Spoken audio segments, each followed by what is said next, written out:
Assalamualaikum warahmatullahi wabarakatuh, Bapak Ibu yang sedang berjuang ya, berjuang menghadapi ujian PPK ya, P3K eh, tahun ini, tahun 2024. Nah, hari ini saya dihubungi oleh salah satu mahasiswa saya yang sudah selesai mengikuti ujian gitu ya, menyampaikan kepada saya, Ibu, ada beberapa yang saya tangkap ya, kalau di bimbel itu soalnya panjang-panjang kita menganalisanya dan kenyataannya soalnya pendek-pendek, Bu.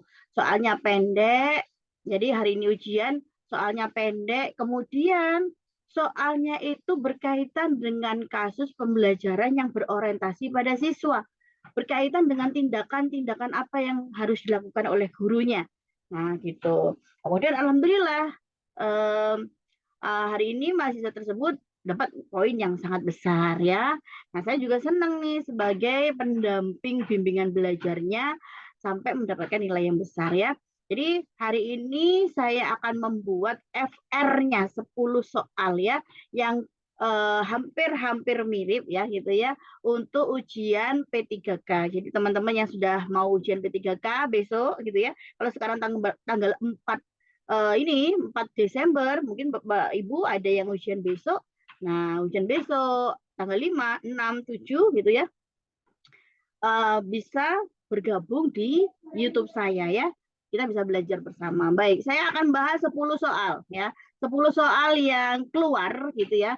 Soalnya memang pendek-pendek yang keluar, tapi memang berkaitan dengan tindakan gurunya tentang pembelajaran yang berorientasi pada siswa ya. Soal yang pertama, Bapak Ibu. Bentar. Jadi soal yang pertama adalah seorang siswa di kelas Anda mengalami kesulitan memahami konsep matematika yang telah Anda ajarkan. Anda melihat bahwa siswa tersebut sering menghindari tugas kelompok dan lebih suka belajar sendiri. Apa yang akan Anda lakukan? A. Memberikan tugas tambahan untuk siswa tersebut agar ia berlatih lebih banyak. B. Membiarkan siswa belajar sesuai caranya sendiri karena mungkin itu yang membuatnya nyaman.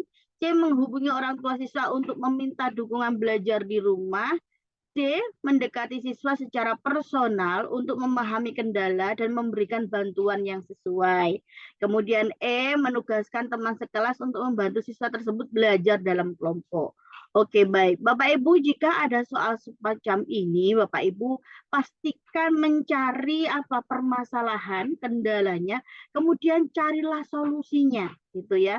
Nah, itu untuk jenis permasalahan seperti ini, Bapak Ibu. Jadi poin tertingginya itu di mana? Poin tertingginya ada di D ya, yaitu di D itu mendekati siswa secara personal untuk memahami kendala, kemudian dan memberikan bantuan yang sesuai. Bapak Ibu saya ingatkan sekali lagi ya, untuk soal teknis yang berjumlah 90 itu adalah teknis untuk guru. Di mana menurut nomor 348 soalnya itu adalah setiap pilihan memiliki poin 1, 2, 3, 4, 5. Poin tertingginya 5, poin terendahnya 1. Nah, ini khusus guru ya Bapak Ibu. Jadi untuk teknis yang lain bagaimana Bu? Untuk teknis yang lain kalau betul 5, kalau salah ya 0 ya. Ini khusus guru sesuai dengan peraturan 348. Baik ya. Jadi kalau ada seperti ini Bapak Ibu jangan sampai memilih yang membiarkan siswa caranya sendiri. Pokoknya kata-kata membiarkan, nah ada seperti yang B itu ya. Membiarkan itu adalah bukan pilihan yang tepat. Ya, itu ya. Oke, saya akan, jadi kalau seperti itu tidak untuk dipilih ya. Membiarkan ketidakpedulian itu adalah tidak dipilih ya. Oke, soal yang nomor 2. Di kelas Anda ada seorang siswa yang sering terlambat mengumpulkan tugas. Saat ditanya, ia mengatakan bahwa ia merasa tugas terlalu sulit dan tidak punya waktu untuk menyelesaikannya. Apa tindakan Anda? A. Memberikan waktu tambahan untuk tugas berikutnya agar siswa tersebut dapat menyelesaikannya. B. Menegaskan kepada siswa bahwa disiplin dalam tenggat waktu itu penting. C. Membantu siswa memahami tugas dengan memberikan panduan yang lebih jelas. D. Memberikan tugas yang lebih mudah agar siswa merasa percaya diri. E. Mengadakan diskusi terbuka dengan siswa untuk mencari solusi bersama. Baik, Jadi kalau ada soal semacam ini ya Bapak Ibu harus pastikan itu ada hal-hal yang harus dicermati ya. Kalau ada soal semacam ini, poin tertingginya ada di mana, Bu? Poin tertingginya pasti ada di poin yang E. Kenapa? Karena ada siswa mengadakan diskusi terbuka dengan siswa mencari solusi bersama, gitu ya. Pasti cari solusinya apa? Butuh diskusi. Kalau tidak, kita cari permasalahannya apa, cari solusinya. Itu yang paling tinggi poinnya ya. Yang paling rendah itu seperti apa poinnya, yaitu memberikan tugas lebih mudah agar siswa merasa percaya diri, karena membiarkan siswa gitu ya belajar sendiri gitu ya. Oke, saya lanjutkan soal yang ketiga. Saat mengajar di kelas, Anda mendapati bahwa sebagian besar siswa kehilangan fokus dan mulai berbicara sendiri. Bagaimana cara Anda mengatasi situasi ini? A. Memberikan peringatan keras agar siswa kembali fokus pada pelajaran. B. Menghentikan pembelajaran sementara, memilih siswa untuk introspeksi. C. Mengubah metode pembelajaran menjadi lebih interaktif dan menarik perhatian siswa. Kemudian D. Mengurangi durasi pembelajaran untuk memberi tugas, memberi siswa waktu istirahat lebih banyak gitu ya. Kemudian E. Melanjutkan pembelajaran seperti biasa dan menegur siswa yang mengganggu ya. Bapak Ibu coba kalau ada soal seperti ini jawabannya apa gitu ya. Iya, jawabannya iya betul ya. Jawabannya poin tertinggi itu ada di C. Kenapa? Di situ adalah karena metode interaktif, memberikan solusi kreatif yang meningkatkan keterlibatan siswa. Itu poin tertingginya ya. Oke, saya lanjutkan adalah soal yang nomor 4. Seorang rekan guru meminta Anda menggantikan kelasnya tanpa persiapan sebelumnya. Karena ia harus menghadiri keperluan mendesak. Materi yang diajarkan adalah materi yang belum Anda kuasai sepenuhnya. Apa yang akan Anda lakukan? A. Menolak permintaan tersebut karena Anda tidak siap. B. Menerima permintaan dan memberikan pembelajaran sesuai kemampuan Anda. C. Mencari bahan ajar dari internet atau buku sebelum masuk kelas. D. Meminta bantuan rekan guru lain untuk membantu Anda memahami materi. E. Menggunakan metode diskusi di kelas untuk belajar bersama siswa. Oke, baik. Jadi Bapak Ibu, apa yang Anda lakukan? Yang perlu Anda lakukan itu kira-kira yang mana untuk soal ini, kasus ini ya? Oke, ya. Jadi poin tertingginya itu ada di mana? Ada di C. Mencari bahan ajar dari internet ya, atau buku sebelum masuk kelas ya. Karena apa? Karena di sini materi yang diajarkan adalah materi yang belum guru kuasai ya, Anda kuasai sepenuhnya. Jadi kita belajar dulu ya. Mencari bahan ajar, menunjukkan inisiatif dan tanggung jawab dalam menjalankan tugas. Baik, saya lanjutkan soal yang kelima. Dalam rapat guru, Anda menyampaikan usulan untuk meningkatkan kegiatan pembelajaran. Tetapi usulan Anda itu tidak diterima dengan baik oleh beberapa rekan. Bagaimana respon Anda? A. Tetap mempertahankan usulan tersebut dan meminta peninjauan ulang. B. Menerima keputusan rapat dan melupakan usulan Anda. C. Mencari waktu untuk mendiskusikan usulan tersebut secara pribadi dengan rekan yang tidak setuju. D. Membuat representasi yang lebih detail untuk memperjelas manfaat usulan Anda. E. Menanyakan alasan penolakan dan mencari solusi bersama untuk revisi usulan gitu ya. Oke, kira-kira yang mana untuk soal semacam ini? Poinnya yang paling tinggi betul, poinnya ada di D. Alasannya kenapa di D? Karena kalau di sini adalah presentasi yang detail itu menunjukkan inisiatif dan komitmen untuk menyampaikan ide dengan lebih baik, gitu ya. Baik. Soal yang nomor 6. Seorang siswa di kelas Anda itu menunjukkan minat yang besar terhadap pelajaran, tetapi seringkali menjawab pertanyaan dengan cara yang tidak sesuai. Bagaimana Anda merespon ya?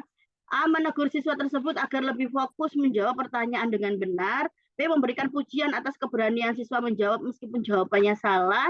C. Menjelaskan jawaban yang benar dengan contoh, lalu meminta siswa mencoba lagi. D. Mengajak siswa lain untuk membantu menjelaskan jawaban yang benar. E. Memberikan penghargaan atas usahanya dan mendiskusikan bersama untuk mengarahkan pada jawaban yang benar ya. Baik. Jadi untuk soal ini jawaban poin tertingginya ada di mana? Ada di E. Kenapa alasannya ada di E? Karena memberikan penghargaan sekaligus mendiskusikan, menunjukkan penghargaan terhadap usaha siswa,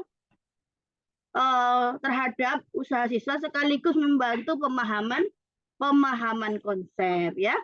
Itu adalah jawabannya yang E. Baik, nomor 7. Anda menemukan bahwa hanya sebagian kecil siswa yang aktif bertanya selama pembelajaran berlangsung. Sementara sebagian besar lainnya tampak pasif. Apa yang Anda lakukan? A. Memanggil siswa secara acak untuk menjawab pertanyaan guna mendorong partisipasi. B. Memberikan tugas tambahan bagi siswa yang tidak aktif agar mereka lebih terlibat. Kemudian C. Menggunakan metode pembelajaran kelompok sehingga setiap siswa terlibat diskusi. Dia mengadakan permainan interaktif terkait materi untuk membangkitkan minat siswa. Menanyakan secara langsung kepada siswa alasan mereka tidak aktif, lalu menyesuaikan pendekatannya.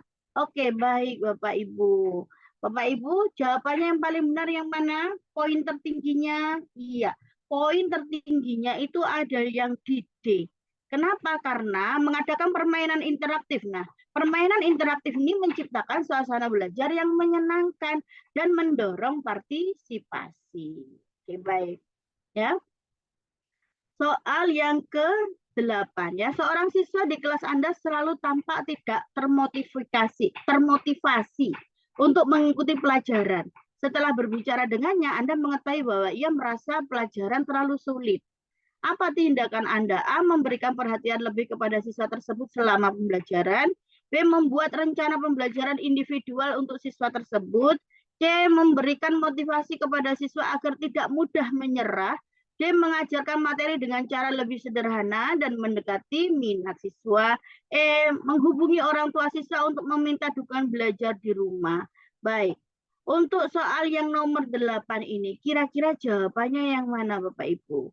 Baik ya, jawabannya adalah yang paling baik poinnya itu ada di B. Karena apa? Rencana pembelajaran individual adalah langkah terbaik untuk memenuhi kebutuhan siswa ya. Oke. Baik, saya lanjutkan soal yang ke-9. Saat diskusi kelompok berlangsung, Anda melihat bahwa beberapa siswa itu mendominasi pembicaraan sementara yang lain tidak berkontribusi. Apa yang Anda lakukan? Membiarkan siswa yang aktif berbicara karena mereka bersemangat. B. Memisahkan siswa yang dominan dan meminta mereka bekerja sendiri. C. Memberikan peran spesifik dalam kelompok seperti mencatat atau menyaji untuk melibatkan semua siswa. D. Menghentikan diskusi dan menjelaskan pentingnya kesempatan berbicara bagi semua siswa. Kemudian E. Memantau kelompok lebih dekat dan secara halus mendorong siswa yang pasif untuk berpartisipasi. Baik. Jadi poin yang tertingginya di mana? Poin tertingginya ada di C. Memberikan peran spesifik, memastikan semua siswa terlibat secara aktif ya. Poin yang keempatnya, ada di mana? Ada di E. Pendekatan ini baik ya. Memantau kelompok lebih dekat dan secara halus mendorong siswa yang pasif untuk berpartisipasi. Jadi pendekatan ini baik, tetapi kurang mendorong perbaikan struktur dalam diskusi. Baik, soal yang ke-10 pada sore hari ini, setelah memberikan tes, Anda menyadari sebagian besar siswa tidak mencapai nilai yang memuaskan. Apa langkah Anda ya, tindakan gurunya apa sih gitu ya? A. Mengulang tes tersebut agar siswa lebih siap menjawab. B. Memberikan tugas remedial sebagai pengganti tes yang tidak memuaskan. C. Menganalisis hasil tes untuk mengetahui kesalahan umum dan membahasnya di kelas. D. Menghubungi orang tua untuk memberikan dorongan belajar di rumah. E. Menggunakan metode pengajaran alternatif untuk menjelaskan ulang materi dan memberikan tes baru ya.